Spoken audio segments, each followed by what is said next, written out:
Have you ever noticed your friend's expression, which meant everything but admiration, just after you had showed him your last portrait edit?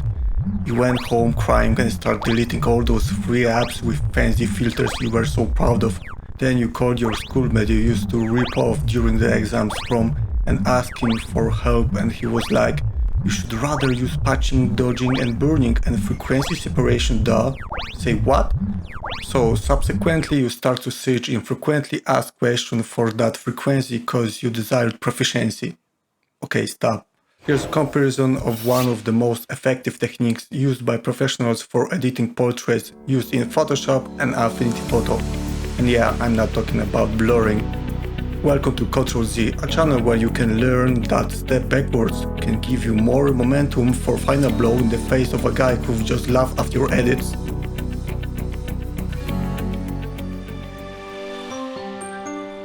Here is the photo from my last video where I was showing how to use dodging and burning. Now that I have it done and few extra things more, like removing all the reflections from glasses, I can start new chapter in my new O'Reilly book. In the first corner of this duel sits Affinity with its secret weapon, which is Quick Setup. The tool I'm looking for is hiding behind the filter tab. Open the filter and there you have the frequency separation adjustments. Affinity got it really nice presented. This gray layer is actually presenting the high registers of the frequency, and the other one on the right side represents low ones. Pop-up window refers actually only to the blur settings. You can choose the method of the blur, which in this case is the Gaussian blur, and the radius and tolerance. The results of manipulating the sliders are showing in real time. You only have to care about the amount of blur applied to the right side of the preview. That means you have to get rid of the details from the picture. Now when I have it applied, you can see two additional layers on the stack. Affinity automatically names them high and low frequency. Select the blur layer and choose Paint Mixer Brush. Decrease flow to about 10% and strength to 70%. You can always play with these settings, but with this you can have more control and less Z. It's very important to mark the checkbox with Auto Clean Brush and Auto Load Brush, otherwise you will be adding white color to the pixels. Now all I do right now is mixing the inconsistencies in the color in the particular areas. Sweep it like this and keep watching the general preview on the left side, because it's very easy to surprise yourself afterwards when you zoom out and all the job you have done is for nothing. The secret is to follow along the shape of the face, like that. Wave the brush along the wrinkles like this and never go against the main lines because you will spill the color. Also don't remove with this the main wrinkles, like mimic wrinkles. The face will look unnaturally, and this is something what distinguishes good edit from the bad one, a lazy one. See how some smaller color spots are mixed into one mass? They are dissolving. Don't go too far into these dark areas, like the hair shadows on the forehead. Stay away from the brows.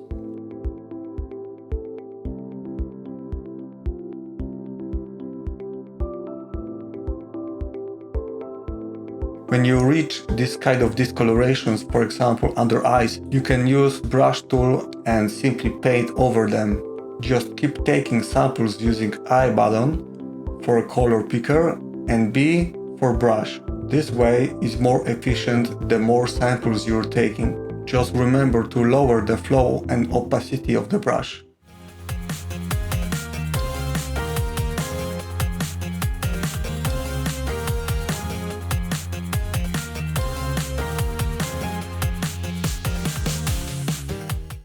From time to time, turn the high frequency layer on and check on the progress.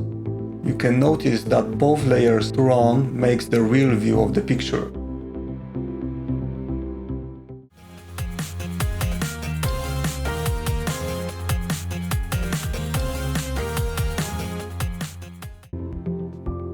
Okay, the results are pretty satisfying. Let's see how we can manage the same with Photoshop.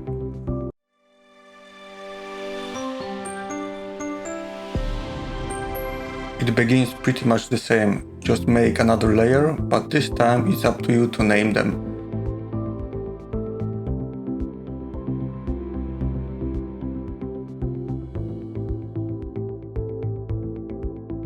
Now apply Gaussian blur. Play with the slider until there are no details visible.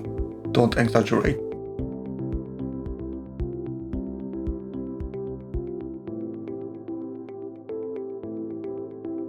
Next, with the high one selected, go to Image tab and select Apply Image. Expand the drop-down menu and choose the layer with blur applied. Subsequently, change the blending mode to Subtract. Set the maximum scale, which is 2. Finally, set the offset to 128. Why this much and not more or less? Well, this is where the middle is, a real gray, end quote. I will explain it to you. I operate on 8-bit depth color photo. That means that 2, since every bit is 0 and 1, powers 8 equals 8 times 2, 2 times 2, times and so on. Now, 2 times 2 is 4, 4 times 2 is 8, then 16, 32, 64, 128, remember this digit, and finally 256. That means we have 256 color, but per channel. We have 3 channels, in the RGB mode of course, red, green and blue. Red has 256, green the same, and the same.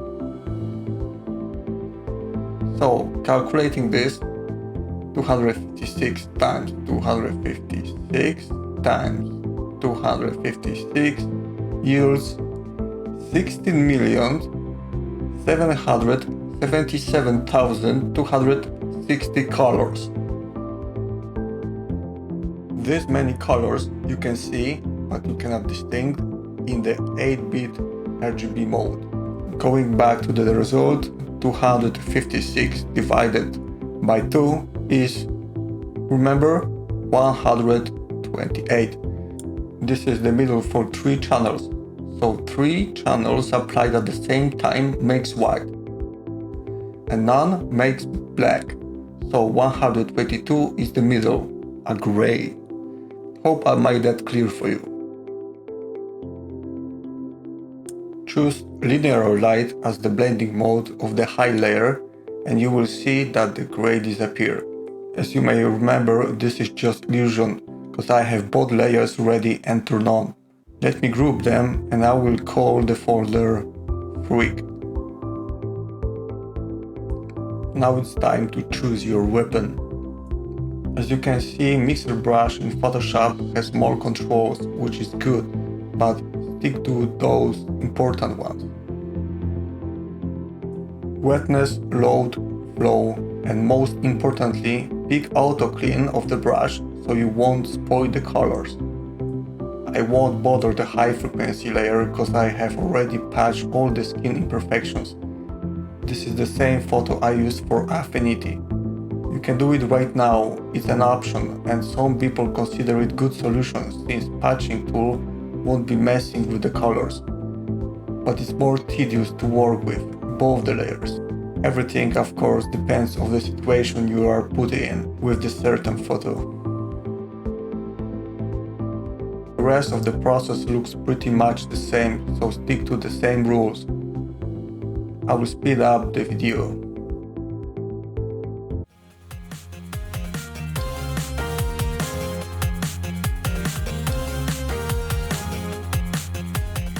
Shake it, shake it.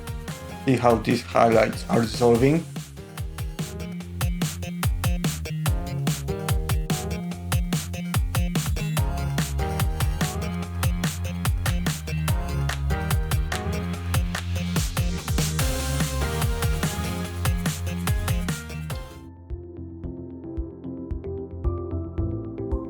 Okay, I think I got it.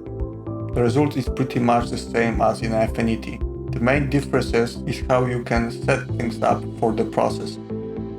Here I had to name layers and set the unintuitive apply image setting, which can be hard to remember for beginners. Affinity has this nice filter with convenient split screen, but Photoshop gives you more control with the mixing brush tools. So I think it's a tie, I guess. Thanks for watching and see you in the next video. Now go back to your friend and tell him you are the king now.